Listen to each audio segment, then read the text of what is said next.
yesterday, he gets introduced in San Francisco. Oh, that 16 looks good.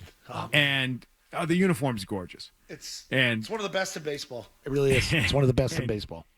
And he quickly makes it known that he is ready to play any position and do anything that the Giants ask of him. And this has led to a firestorm of criticism of Rafael Devers in the last day since this happened last night, 5:30. I watched it live. And I the people who are royally pissed about that, I don't understand if you're surprised or not, but some of you seem surprised, and I don't understand that. You knew this was going to happen. I fully expected it. Yeah, I did too. Yeah, I did.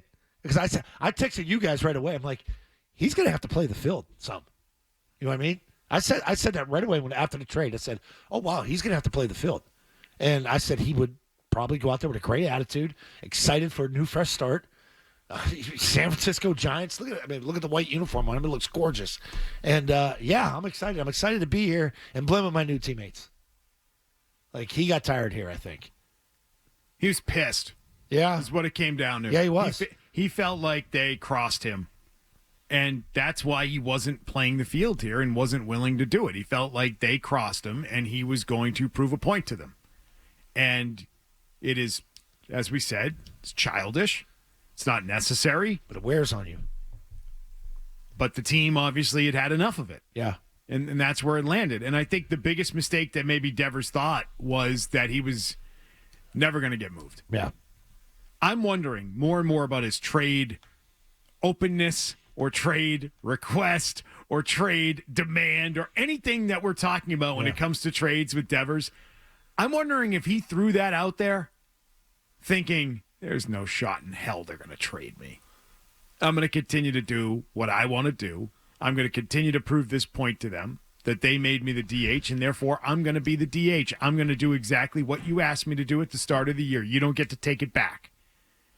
And I wonder if he was throwing that out there. Yeah, go ahead. Yeah, no, I'm open to a trade. Go ahead, trade me, thinking no one's going to trade for me.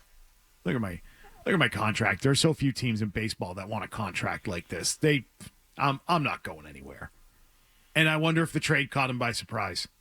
And I wonder if it humbled him in some way to him thinking, oh, I guess I'm not going to be here for life. I can get traded, and I better just be open to whatever it is they want me to do. But I also think, as we said many times, at the start of the year, Devers wanted to play the field. Yeah. He wanted to be at third base. He was mad about getting moved off third base.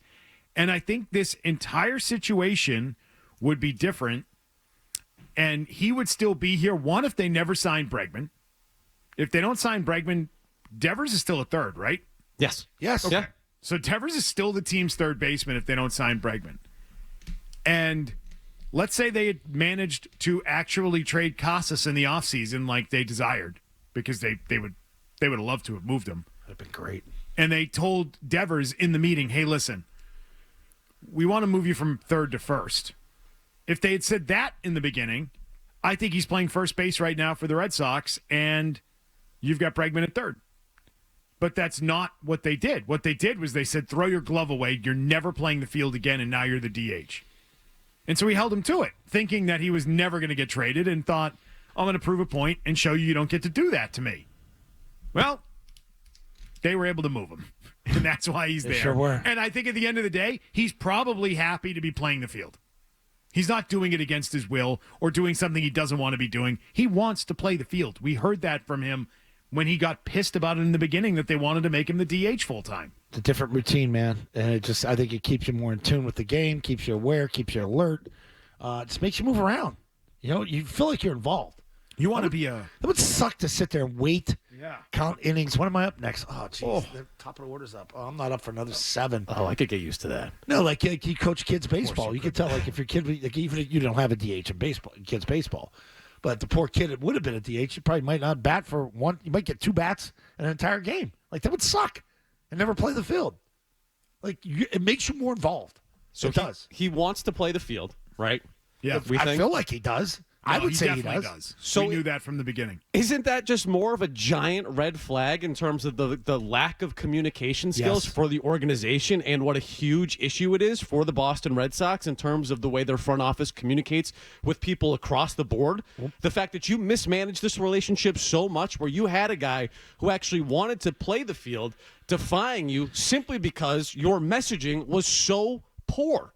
I mean, that's a huge indictment of the way that the Red Sox handled the whole situation. And it's stunning with Cora, too, because everybody thought one of his good traits was the ability to communicate and be a player's manager. It feels like they have no ability whatsoever, any people skills, from top to bottom, from ownership to the president, who's out of touch, who keeps giving the wrong message to fans. And fans aren't stupid. They read right through it, to the chief baseball operator. Maybe they just put him in a room with an AI computer and had him. Get to that. Maybe they had the AI computer ask him if he wanted to move. Crazy. Yeah. But no, I'm serious. Like, that's their inability to communicate created this entire problem. Yep. And there are ways to avoid it. There are ways for this to not happen. And, well, I think that they didn't take any of those paths that would have allowed them to get rid of it. And I know that hindsight's 20/20, but I bet Alex Cora would have loved for the team to dump Casas in the offseason and put Devers at first. And it seems like and avoid all of this. Yeah. And they could have avoided all of this, and they'd be a much better team today because of it. And it seems like the door was open during the season once Casas went down. If you were willing to tell Devers, and I agree with you, Beetle, 100%, because all the rumblings were that Cora believed Devers could play first base over the offseason. Once Casas went down, and we've seen the organization not commit to Casas being the future first baseman at this point, why not make that commitment to Rafael Devers if that's what you always wanted in the first place? At that point in time, he was willing to play the position, but you had to promise him you weren't moving him again. He just wanted stability as the franchise star. Just tell me where I'm going to be moving forward, and I'll go and do my part. But they wouldn't make that commitment at that point. No, they would not. And now they're paying a price for it because I'm sorry, but their lineup's not as good now. And I do find it absurd that there are people, including Craig Breslow and maybe one of our colleagues from 2 to 6 that I heard right out of the gate yesterday, thinking that there's a chance that all of a sudden they become better because they don't have Devers there. And I don't buy it. I don't buy it one bit. They're not good enough to be without him and somehow become a better team. They don't have other bats in that lineup for them to. It stresses your pitching rotation. Like, 'cause that's what it's going to do. It's going to put pressure on those guys to get through 6 or 7. And that's how you're going to have to win games. Yeah. This team is not going to. I'm sorry, but this team is not going to coalesce around Jarren Duran. and Ceddanne Rafaela. Like, that's just not going to happen. Sorry. Or Roman Anthony. Or Marcelo Meyer. It's just not going to happen. Maybe Devers being here didn't let those kids grow, Beetle. There's zero evidence of it, but it keeps getting brought up. Zero evidence that it was somehow making those guys worse. I thought Meyer looked pretty good this week. Thought he had a couple of home runs in a game. I don't know how he was able to do it with the presence of Devers there. I know that it's really hard. But I'm sorry, but this is not your typical team sport. Baseball is largely an individual effort that sort of adds up and stacks up into what your team is doing. So there's no indication that he was a real problem or making the clubhouse a bad place to be or that he was a bad guy to be around or any of that. There's no indication that that was the case. All right, let's talk more about it. 617-779-0985. I watched that press conference last night, and I am still stunned. I still am having a hard time grasping that Devers is no longer here and that he's wearing a Giants uniform. How happy he was. He's thrilled. I take away, regardless of what was said, or that just the visual reaction of him and the constant smile, and he looked thrilled. He probably got off the plane like Dan Roach, had a baseball in his carry-on and his glove there with a rubber band around it. Keep the mitt nice and flexible. He's oiling it. He's all in, man. Spit shine. Yep. He's probably the whole 5-hour flight throwing that ball right in that mitt, baby. Yep. Break that. Stopped at MVP Sports right before. Yes. Yeah. Yep. He's got the wooden mallet, Oh, that people use to break them in now. I didn't know they had those machines like at Dick's to break the mitt in. Like they pound the hell out of it with the steam. Yeah. Did you ever see that? No, that's I watched after it, my time. but back when Yeah, my you kid put played it over baseball. it, yeah. I was like, wow, I didn't know that. Yeah. It's pretty neat. All right. Oh, well, anyway, he's out there and he's taking He's taking those ground balls right away. How do you think that makes the Red Sox look? I know that people think it makes Devers look bad that he was not willing to do it here, but how do you think it makes the team look that he leaves? He's their biggest star. Yeah. He's a guy who has carried them, and now he's with a different team overnight, and he's thrilled. What message does that send to the rest of the players in the sport about the Red Sox right now? Plus, and I keep going to this, like that whole social media thing after it when he left, like it's like he had no support from anybody. None of the players, nothing. Even Duran, the way he talked in the interview, we're a team of 26. We move on. It's just one player. I don't know. Me and Ruffsnyder, we're the big nappers. We were napping when it happened. Like it was so like weird. And then he goes there, like you said, the biggest star. He's all in. Rips a double on his first at bat. Gets an RBI double. So he's like right into the mode there. And what are you thinking if you're one of these young kids? So here I am. Who had to screw up with the keys? Was it Meyer when he didn't have his car keys? Yeah, he couldn't find his car keys. So like, called up on a like if you're sitting there like, wow, we had to drive there. And if you're Roman Anthony, like all these guys got called up around the league. It took me forever to get called up there. When I'm here and I'm turning on the radio, I'm doing interviews, and I hear people calling the Red Sox cheap. They're doing it to keep me down for control of another year, which makes them look cheap. They just let the $30 million player go for nothing, pick up the contract. Here's my question. When Anthony is up, when Meyer is up, talking about contracts, the way they took care of Christian Campbell, but they're not going to make what he's making. They're going to be bigger than him. Why should they be in any rush to sign anything here? Just watching everything, watching how their manager talks to the CBO, how the CBO doesn't talk to the team, but he's available in an interview in the manager's office if you want to talk to him. Just like the whole defunct thing. Like they were there on a trip when Henry and Kennedy showed up in Kansas City. And now you're starting to read the fallout. Like this thing didn't happen overnight. This thing was 4 weeks in the works. I told you guys 5 weeks ago, I talked to somebody when they were trying to publicize that everything was copacetic in that clubhouse, and there's no problems with Devers with the other guys. And they're like, oh, no. Oh, no, there's issues. There's big issues. And it just got swept under. And then more and more people talked about it. And nobody ever thought this was going to happen. And then whammo, on the night that you sweep the Yankees, they shipped this guy out, and he's sent in a cab. There's so many little things to look at. I'm just talking about adding these young guys into the mix. Mm-hmm. And they were forced into it. And they just sit back, and the whole Campbell thing at first base, whether that was true or not, and I know Cora said that was false about Campbell. Devers being pissed. Devers was pissed about it. No, that was false.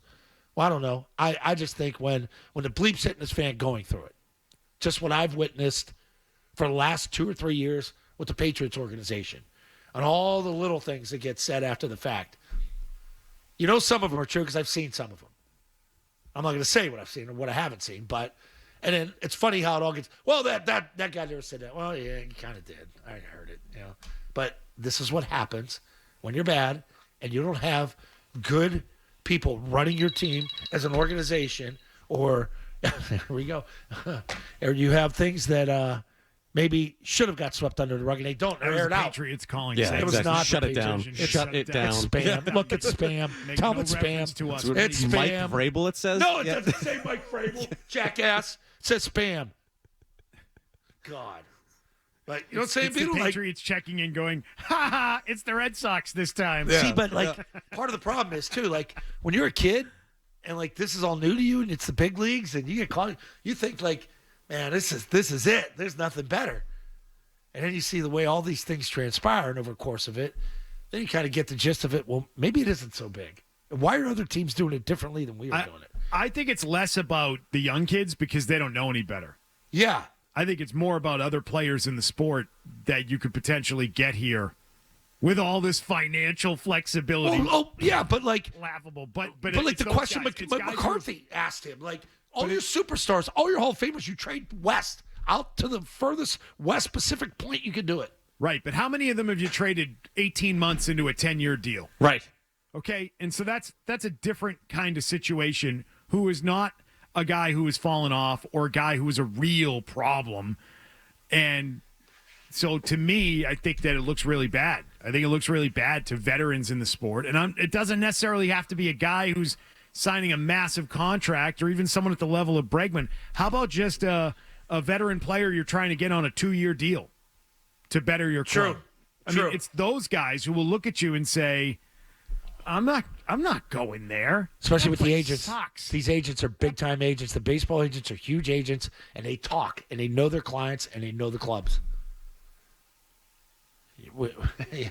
Yeah. What, you going to talk to a computer and a spreadsheet? I was going to say, you don't think Breslow's going to be able to woo some of these guys once he gets in the same room with them, Here's- making his pitch? We talked about Rafi, how happy he was at that press conference. Here's the other point I take from that press conference. Those people look like they got their bleep together. They seem real. They talk Buster normal. Posey speaks like a human boy. Yeah, like like they're talking to Rafi, and he's sitting there. Rafi's done, and and like, look at this. Yeah. Like, this is real communication. Buster Posey has like one-liners ready to go. Kind of just like a funny, affable guy. They may not have had a 30 home run hitter since Barry Bonds, but at least it feels like they got their ass together. That's all. So I know, like, Devers, by the way, like, so we know Breslow can't speak, can't communicate, but isn't it also kind of damning in terms of Alex Cora and not being able to get through to Rafael Devers at all throughout this whole thing? And I know they're two separate things because they're on separate sides in terms of Breslow and Cora, and there's a rift there. We all know that. But the fact that Alex Cora, whose whole thing was the relationship building, can't convince a guy that actually wants to play the field to play the field. He's the one who wanted Bregman, right? Supposedly. So he should have been more leaning on instead of just siding with Rafi. Because it felt like, okay, he's the one who wanted Bregman, but then he's the one siding with Rafi. That's the way it felt. Do you know how you manage that relationship? How? It had to be done back in January and February. Yeah, just get out in front. And even if Cora was doing it behind Breslow's back, he'd be calling Devers and saying, "Hey, Rafi, listen, I don't know what's going to happen, but I know it's a real possibility that we end up getting Bregman, and Bregman's not going to play second. They kept saying he was going to play second. He could just tell him, "Hey, listen, they're going to want him to play third. Breslow's, if he signs this guy, he's going to be playing third. So you got to start thinking about what's going to happen." You know what I mean? Yeah. And if it got to the point where it wasn't as much of a surprise, Cora could say, "Listen, this sucks, and I'm with you. It sucks that you're not playing third anymore. But how about getting on some off days, we get you in there at third? How about we work you in at first?" Like, he came up with no plan for the guy. Yeah, is what it was. He let Breslow and Milliken. It's Breslow that told him to toss the glove in the garbage, right? It was reported at that time it was an organizational decision. Yeah. Alex Cora tried to cite saying that he had an experience in the WBC where he knew if you put a guy at that position and it's Bregman's position already, it creates problems. You need routine. That was important to them at the time. Well, I get it. Routine is important, but sometimes you can't have it. You can't have everything. So you come up with a way to make the guy swallow the pill a little easier. Hey, this sucks. I'm with you. This is not ideal. I don't want that. I want you to have routine, but right now we don't have it. But will you help me out? Please, anything along those lines. Instead, he just kind of agreed with him after the fact and was like, "Yeah, it sucks. Yeah, they told you to throw your glove away. Yeah, it sucks." It's like at that point, you don't have anything to stand on with the player. You have no way to bring him along. You're now just a part of the team, and that's probably where the disconnect started between the manager and the player, and why he couldn't manage it after the fact. But it just tells you, Cora sucks at it. Overrated. He can't do it. He doesn't know how to manage these guys. He doesn't know how to manage these relationships. Their star player got traded in June. It's an indictment of everybody. The player, the manager, the GM.